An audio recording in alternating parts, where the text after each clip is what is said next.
Shalom, family. This is Or Ibri, author of Making Your Enemy Your Footstool, investor and consultant.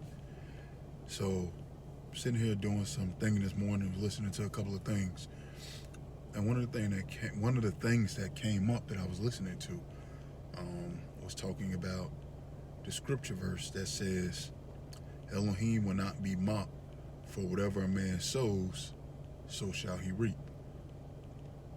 And so I was sitting here thinking about that and just kind of thinking about how it tied to certain things in life and tied to some of the past actions and teachings that I had in my life. And so when people hear this verse, when people hear whatever you sow shall you reap, majority of people majority of people automatically go to negative. And they're automatically like, all the bad stuff that you do is going to come back to you. But we have to remember that verse also applies to the positive things that you do as well. That verse applies to everything that you do in your life. So I was just thinking back, a lot of you know I used to be a high school educator. And I was thinking back when I used to talk to my students. And you'll go through, you're talking to kids. Typically as a teacher, you're talking to your students, trying to help them figure out their life and what they're going to do in the future and stuff like that. So one of the things that I noticed, and I actually talk about this in my book as well, one of the things that I noticed is I would ask my students, hey, what is it that you want to do? And majority of students will say, I want to be a pharmacy tech. I want to be a dental assistant. I want to be, a CNA or LPN, something like that. Now, there's nothing wrong with those careers. But what's wrong with that is the thought process. So I would ask my students, like, why do you want to do that? Like, they'll say, I want to be a dental assistant. And I'd be like, why not just be a dentist? And the overarching answer would always be, that's too much school. I don't want to go to school for that long. And so I would always tell them, look, man, like, you're going to go to school. And whatever you sow, that's what you're going to be rewarded for. So, you're putting in that work to be a dental assistant, but then that's what you're going to be rewarded for. And that's the harvest that you're going to get back. And that's how it is in our life overall. Like, we don't realize we do certain actions, and that's what we reap, and that's the rewards that we get. And we have to remember this. Life is like a river, a riptide, white water river. Let's think of a river. I don't know, Colorado River, something like that.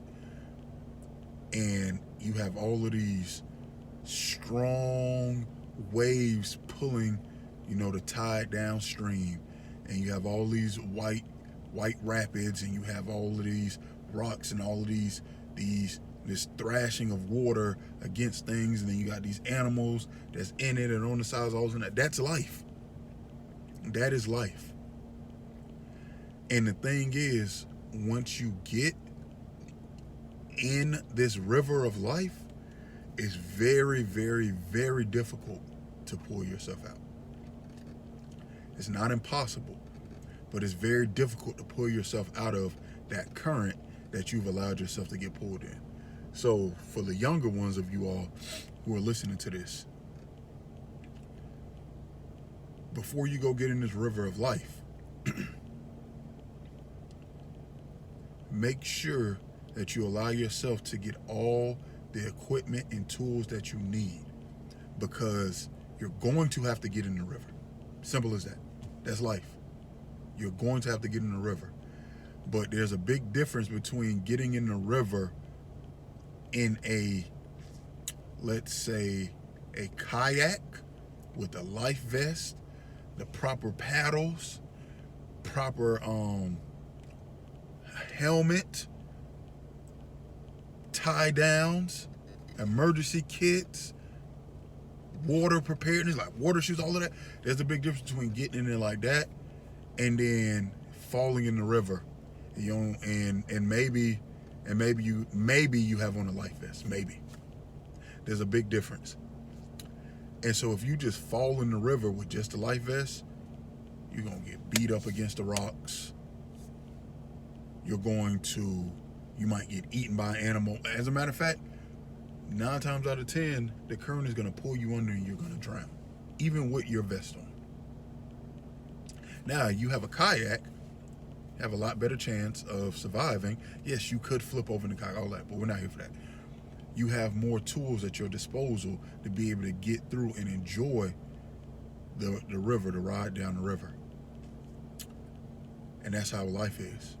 Now, if you get in this river and you're like, oh man, I need to get it. Maybe you flip over and you get to the edge. Okay, that's a good thing. Take time to gather yourself, put all your things back together, and if you have the opportunity to get better tools and get better equipment, do that. Don't just, oh, I made it to the edge, oh, the river's going, let me jump back in it. That's what we do in life. Some of us will lose our job or something happen, and instead of taking the time to upgrade our equipment and to get better tools, what we do is we jump right back in the river. And then we keep jumping back in the river, drowning, like what? Or keep jumping back in the river, getting pulled back under, like why can't I really enjoy this experience? Because you aren't giving yourself the opportunity to get the proper tools and resources. So you have to do that in life. So you have to realize this, like, we all have a choice. Now, certain circumstances are beyond our control. We can't, from my knowledge, we can't choose who we're born to, where we're born at. All of those things are predestined for us. But what we can do is make the best of those opportunities. So even if you haven't had the best opportunities, you still have a choice. So you have to find the right resources. One of the things that I despise so much is when you go to a place and someone's working and they have a bad attitude. And it's like, you chose to work here. No one put a gun to your head and said, you have to work here. So whatever it is that you're doing, make sure that you're choosing what it is that you want to do, so that way when you're sowing whatever you're sowing, that's what you're going to reap. So if you're choosing jobs that you don't like, that you hate, that you're quitting all the time, or you're miserable, what do you think you're reaping? Like, you have to really figure out, okay, what is it I want to do, and get to that and get it done. Because if you don't, you're going to get caught up in this riptide of life, and it's going to keep pulling you under.